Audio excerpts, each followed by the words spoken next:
Pourquoi les bouillons cubes industriels sont mauvais pour la santé? Plus une recette pour les réaliser. Très pratique en cuisine, les bouillons cubes viennent agrémenter nos soupes, nos plats mijotés, ou encore l'eau des pâtes pendant la cuisson. Mais ils ne se valent pas tous en termes de composition. Selon une parution de 60 millions de consommateurs, la majorité d'entre eux contient trop de sel, un condiment qui, en excès, peut présenter de nombreux risques pour la santé. Relayé par le magazine Madame Figaro, cette publication du site édité par l'Institut national de la consommation a porté sur les fumets, les bouillons et les fonds de veau. Le mensuel paru au mois d'octobre met en exergue une présence importante de sel. Mais ce n'est pas tout. Certaines références renfermeraient aussi des petites quantités de sucre caché. On vous en dit plus. Des bouillons jugés trop salés. Dans ce comparatif, 60 millions de consommateurs s'est principalement intéressé à la teneur en sel des bouillons. Au total, 34 références disponibles dans le commerce ont été analysées. Y figurent les fonds de veau, les bouillons de légumes et de volaille, ainsi que les fumets de poisson. Conclusion, 9 produits parmi les 11 bouillons de volaille examinés n'ont pas la moyenne. Les bouillons de légumes s'en sortent un peu mieux, mais 6 références sur 12 contiennent tout de même trop de sel. Comme le rappellent nos confrères de Medizit, l'Organisation mondiale de la santé préconise une consommation inférieure à 5 grammes de sel au quotidien pour l'adulte. Le centre d'essai comparatif a donc effectué un calcul pour une quantité de 150 ml de bouillon reconstitué, soit l'équivalent d'une portion, et a présenté un pourcentage des apports journaliers recommandés. De ce fait, il est estimé que la quantité de sel présente dans ces produits oscille entre 0,43 et 1,63 g pour 150 ml, ce qui fournirait, selon le magazine, plus de 25% de ces apports recommandés. En revanche, les bouillons de légumes, qui indiquent la mention sans sel, tiennent leur parole et n'en contiennent pas. Le sucre serait également plus présent qu'on ne le pense dans certains produits, mis à part les fumets de poisson. Ainsi, la majorité des références étudiées contiendraient du saccharose ou encore du sirop de glucose. Selon 60 millions de consommateurs, ces derniers sont utilisés par les fabricants pour améliorer la cohésion des grains du cube ou de la poudre, ainsi que pour obtenir une meilleure saveur. Les bouillons restent un produit transformé.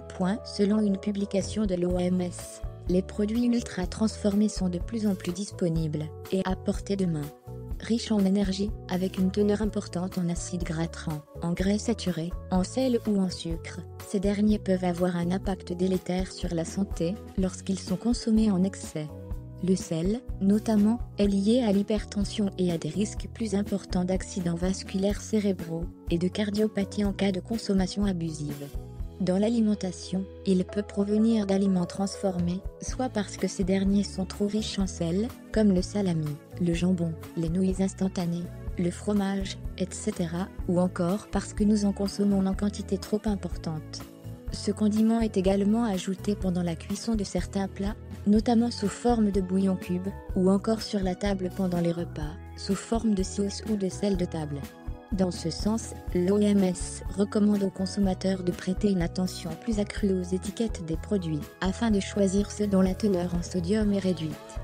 Pourquoi l'excès de sel est-il mauvais pour la santé? S'il ne s'agit pas de bannir les bouillons cubes, ou de prendre des mesures drastiques concernant son alimentation, il peut toutefois s'avérer utile de se montrer plus attentif à la composition de son assiette.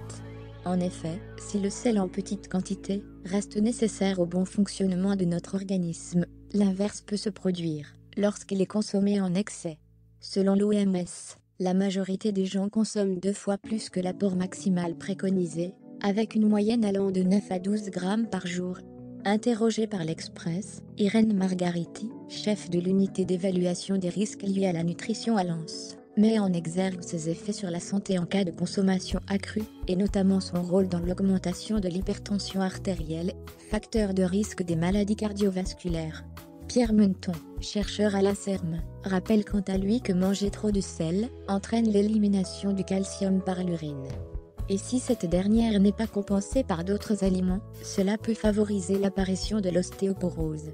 Ainsi, et pour privilégier une cuisine plus saine et naturelle, il s'avère judicieux de privilégier des aliments frais, en commençant par ces bouillons cubes. Comment faire son propre bouillon cube maison pour optimiser le goût de vos plats et y ajouter de la saveur? Il est parfaitement possible de préparer son propre bouillon à la maison.